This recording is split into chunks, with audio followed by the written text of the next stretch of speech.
pensais que j'irais devant les Français en leur disant voilà, je ne suis pas arrivé pendant 5 ans, mais je vous promets, les 5 prochaines années, je vais y parvenir. Ça ne marche pas comme ça. Gouverner la France, je l'éprouve tous les jours, c'est une immense fierté. Je pense que la situation est tellement grave que la France ne peut plus avoir un président versatile.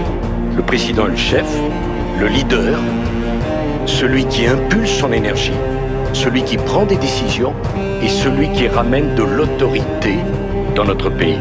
La priorité nationale est un avantage donné en matière d'emploi ou de logement aux Français.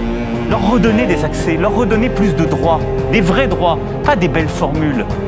Le président est le président de tous les Français dès lors qu'il est élu. Il me semble que l'exaspération des Français et leur colère est à son comble.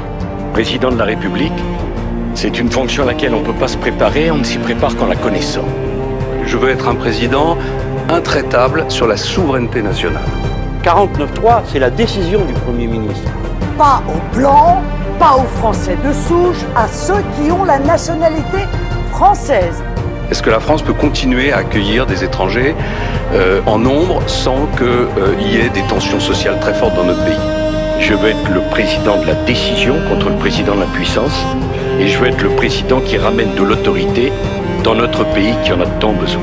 Quand on fuit la guerre, quand on fuit les persécutions, on a le droit d'être accueilli en France. Il y a un président de la République, il est reconduit ou il est battu. S'il est battu, les jeux sont ouverts et n'importe qui peut se présenter, ça s'appelle la démocratie. Je ne me présente pas contre Nicolas Sarkozy, je me présente d'un côté contre le Front National et de l'autre côté contre le président sortant qui a abîmé la fonction présidentielle. Je suis président. Je ne suis pas candidat.